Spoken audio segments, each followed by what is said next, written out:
Sapevate che anche l'America ha una sua Stonehenge e che chi l'ha costruita l'avrebbe fatto per amore? Per questa storia voglio ringraziare Blue Noah per avermela suggerita. Più facevo ricerche, più mi addentravo in qualcosa di misterioso e ricco di colpi di scena. Quindi grazie mille. Ma ora mettetevi comodi e iniziamo con il racconto.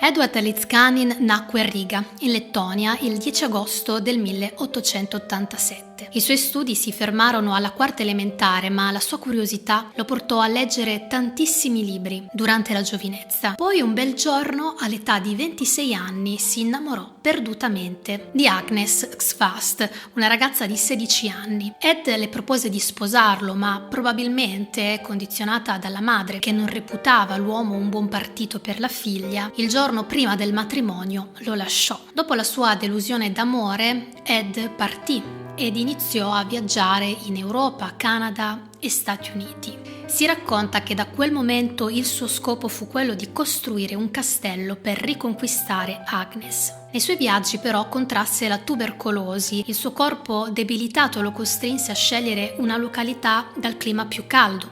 Per queste ragioni si trasferì in Florida, dove nel 1923 acquistò un acro di terreno a Florida City, con l'ambizioso progetto di costruire il suo Ed's Place, un posto molto particolare realizzato con più di 1100 tonnellate di pietra olite calcarea rigorosamente intagliata a mano. Quando gli veniva chiesto perché stesse costruendo qualcosa del genere, Ed rispondeva che era per la sua Sweet 16, cioè la dolce sedicenne di cui ancora conservava l'indelebile ricordo. L'idea sembrava quella di creare un posto che potesse accogliere una famiglia, o la famiglia che avrebbe potuto avere con Agnes. Nel 1936 Florida City era nel pieno della sua espansione edilizia e attorno alla sua proprietà iniziarono a costruire sempre più edifici. Per Ed la privacy era fondamentale, voleva che il suo cantiere fosse lontano da occhi indiscreti. Per queste ragioni decise di trasferire la sua casa di roccia in un posto più isolato,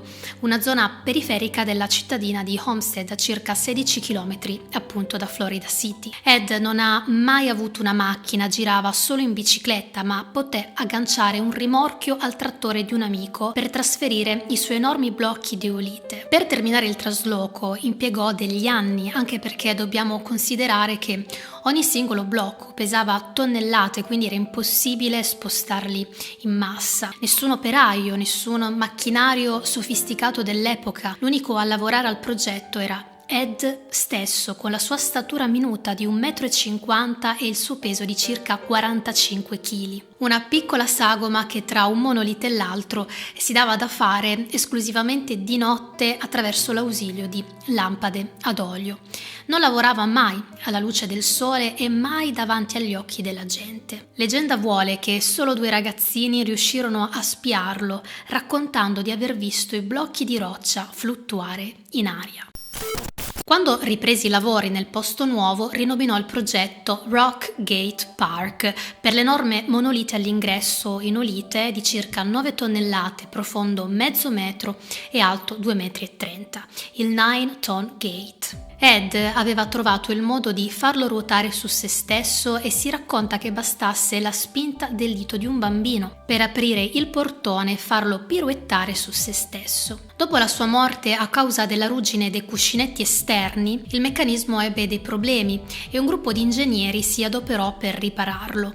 Pensate che per la rimozione furono impiegati 6 uomini ed una gru da 50 tonnellate. A quel punto poterono finalmente capire quale ingegno meccanico il signor Lizcanin avesse utilizzato e si accorsero che aveva fatto passare da un lato all'altro del blocco l'albero motore di un camion. Il fatto incredibile è che l'asse di ferro passava perfettamente per il baricentro del masso ed è un lavoro che oggi solo attraverso una tecnologia laser si potrebbe replicare con la stessa precisione. Come sia riuscito ad essere così preciso perforando da lato a lato un blocco di pietra calcarea profondo mezzo metro e alto 2,30 m, resta ancora un mistero. Quando lo rimontarono, il Tonnine Gate aveva perso la flessibilità di una volta e non fu più lo stesso.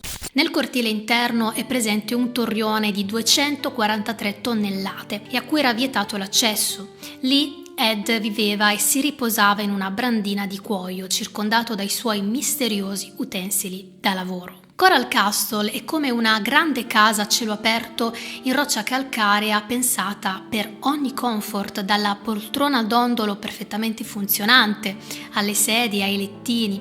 Ogni elemento ha un suo significato, a partire dalle lune, ai soli, ai pianeti di Saturno e Marte. In particolare su quest'ultimo è visibile sulla sommità della vegetazione. Secondo alcuni sarebbe una metafora di Ed per ricordare ai visitatori che c'è vita anche su Marte. Un amore per l'astronomia visibile anche nel suo telescopio polare, un monolite di 7,5 metri, pesante ben 30 tonnellate, in cui 2 fili di ferro si allineano con la stella polare e dove ai suoi piedi una meridiana perfettamente funzionante segna l'ora solare. Non mancano i tavoli, uno a forma di cuore con un ornamento floreale al centro, un altro a forma dello stato della Florida con un catino incassato nella pietra e colmo d'acqua. Ed pensò anche al cibo, costruendo in un masso un barbecue in cui appese una sorta di pentola a pressione ricavata dagli scarti di un'auto. Il viaggio romantico prosegue con la costruzione più suggestiva del luogo, la Fontana della Luna, dove l'aulite è stata rivestita col cemento e lucidata. A destra e a sinistra 2 lune, una crescente e una calante, fanno da cornice alla vasca a forma di luna piena che al centro racchiude una stella a 6 punte. Un monolite, soprannominato obelisco, alto più di 8 metri e piantato a circa 2 metri di profondità nel suolo. Su questo enorme masso scolpì probabilmente date più significative della sua vita, quella di nascita, quella di inizio dei lavori e quella dello spostamento a Homestead. Nell'inverno del 1951 Ed iniziò a sentire degli strani crampi addominali. Per questo lasciò un cartello con scritto "Going to the hospital", cioè sto andando in ospedale. Prese un autobus per il Jackson Memorial di Miami, ma solo 3 giorni dopo, ovvero il 7 dicembre, si spense in ospedale all'età di 64 anni. Per una insufficienza renale o, secondo altri, per un tumore allo stomaco scoperto troppo tardi. Oggi il sito è un museo di proprietà della Coral Castle Incorporation e sono stati loro ad attribuire questo nome alla proprietà per il tipo di roccia calcarea che rievoca il corallo. In ogni caso pare che l'opera in realtà dovesse essere ancora terminata e che Ed avesse in programma di aggiungere altri blocchi. La sua vita è stata dedicata per 28 anni alla costruzione di una dimora che l'amata Agnes non vide mai. Un amore tra l'altro mai ricambiato, dal momento che una decina di anni dopo la sua morte alcuni ricercatori rintracciarono Agnes, ormai anziana, invitandola a visitare il castello che le era stato dedicato. La sua risposta fu gelida. Disse: "No, non mi interessa".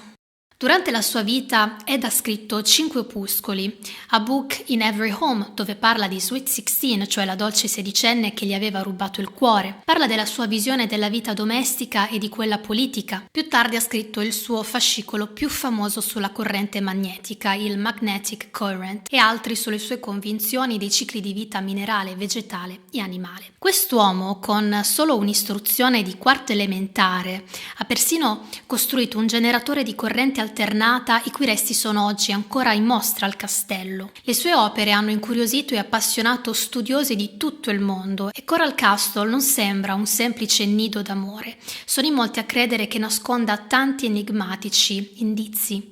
Dopo la morte di Ed poterono entrare nella sua stanza nel torrione e scoprirono una misteriosa incisione sotto il suo letto. 7129-610595. In molti siti online riportano che l'incisione per intero sarebbe The Secret to the Universe Is, ovvero il segreto dell'universo è, accompagnato appunto da i numeri. Ma tutti gli scatti presenti mostrano solo i numeri, appunto. Non ho trovato da nessuna parte quella frase, e non è finita qui. Su YouTube un utente ha caricato il documento del numero di petizione della richiesta di cittadinanza di Edward Lezcanin, dove 7129 era il numero della petizione, mentre 6105195 quello del certificato di immigrazione. Mi fa sorridere perché questo video è del 2010 e ci sono tantissimi siti con articoli di soli 3-4 anni fa in cui si parla del del fatidico numero dell'universo e si fanno congetture assurde, tirando fuori formule matematiche e fisiche difficilissime. Ora, io non ho potuto verificare la fonte, ma non è l'unico utente che ne parla. Lo stesso certificato è stato condiviso anche da altre persone e credo che sia scaricabile su Ancestry. Inoltre ha senso perché probabilmente Ed aveva paura di perdere il certificato, dato che è un documento molto importante per un immigrato, e quindi aveva pensato semplicemente di inciderlo sotto il letto. È chiaro che questa scoperta non mette in dubbio il resto, e cioè il mistero di Coral Castle e della sua costruzione. Ci sono molte teorie interessanti, quindi torniamo un attimo sui monoliti e su il loro spostamento. Secondo alcuni, Ed aveva compreso il funzionamento della distribuzione della griglia planetaria, ovvero delle energie geomagnetiche terrestri che nei loro punti di intersezione diventerebbero una potente ed inesauribile fonte di energia. In base a questa teoria, i principali siti megalitici antichi sarebbero stati costruiti su questi punti, a partire dalla grande piramide di Giza, alle linee di Nazca, all'isola di Pasqua e così via. Gli antichi avevano imparato ad utilizzare e a sfruttare a loro vantaggio queste forze, ed era così che anche Edward aveva fatto? Sentite cosa lui stesso dichiarò. Ho scoperto i segreti delle piramidi. Ho trovato come gli egizi e gli antichi costruttori in Perù, Yucatan e Asia, unicamente con attrezzi primitivi, trasportarono ed eressero blocchi di pietra pesanti parecchie tonnellate. Questa enigmatica dichiarazione sicuramente fece da terreno fertile a tutte le speculazioni successive. In questo contesto alcuni ipotizzarono che la decisione di Ed di trasferirsi da Florida City a Homestead avvenne in realtà per un errore di calcolo. Scoprì che il punto di intersezione geomagnetico corretto distava 16 km a nord-est da Florida City. Per questa ragione trasferì i suoi monoliti a Homestead, una località non scelta a caso. E non è finita qui, perché secondo molti anche alcuni allineamenti planetari sarebbero stati fondamentali per la sua costruzione, così come la composizione stessa della oolite calcarea. Possibile che Edward Litscanin conoscesse già i principi della levitazione magnetica, quella che oggi viene sfruttata per far viaggiare i treni maglev ad alta velocità, oppure usava la levitazione acustica. Diversi suoi vicini raccontarono di sentire un costante rumore a bassissima frequenza provenire di notte da Coral Castle. Tra le persone che vennero in contatto con Ed a New York ci fu il geniale Nikola Tesla, e questo potrebbe aver condizionato prepotentemente le conoscenze di Letschanin. Secondo lui, tutta la materia è dotata di proprietà magnetiche e attraverso l'impiego di fili di rame e impulsi radio è possibile sconfiggere la gravità.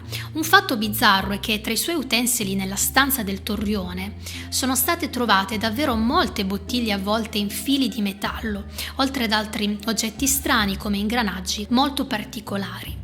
Tra le teorie a mio avviso più interessanti ci sono quelle di Praven Mohan, spero di dire bene il suo nome, raccolte nel suo libro Coral Castle Everything You Know Is Wrong, ovvero tutto quello che sai è sbagliato. Secondo lui il castello non è stato dedicato realmente ad Agnes, che dalle sue ricerche probabilmente non è nemmeno mai esistita, ma era solo un luogo in cui la mente geniale di Edward poteva condurre i suoi esperimenti, lontano da occhi indiscreti.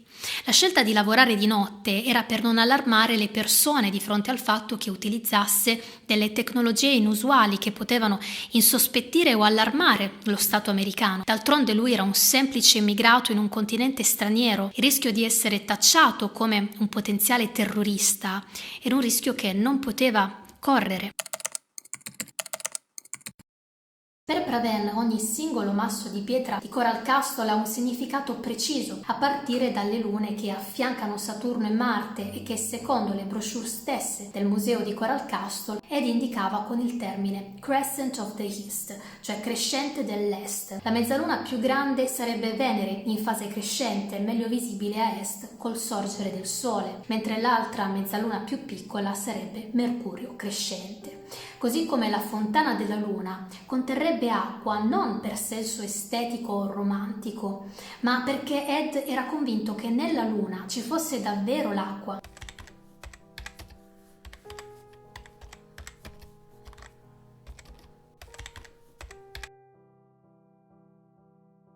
Un particolare su cui Pravin si sofferma inoltre è un volto intagliato nella roccia. Agnes è il personaggio principale su cui si basa la romantica storia di Coral Castle. Eppure Ed non ha scolpito il suo volto, ma quello di un essere misterioso. Secondo molti, e secondo Pravin stesso, probabilmente è il volto di un alieno. Che siano stati gli extraterrestri a consigliare a Ed come far fluttuare gli enormi massi di Ulite, oppure tutte le opere di Coral Castle sono solo il frutto della mente geniale di un umile uomo che con la quarta elementare continua a dare del filo da torcere a grandi scienziati e a studiosi plurilaureati. Coral Castle, lo Stone Age americano, è un mistero ancora rimasto irrisolto e forse è stata proprio la mancanza di una impostazione eccessivamente teorica a dar libero sfogo alla mente matematica e allo stesso tempo creativa di Ed. Ma cosa ha spinto quest'uomo a dedicare 28 anni della sua vita a questo progetto?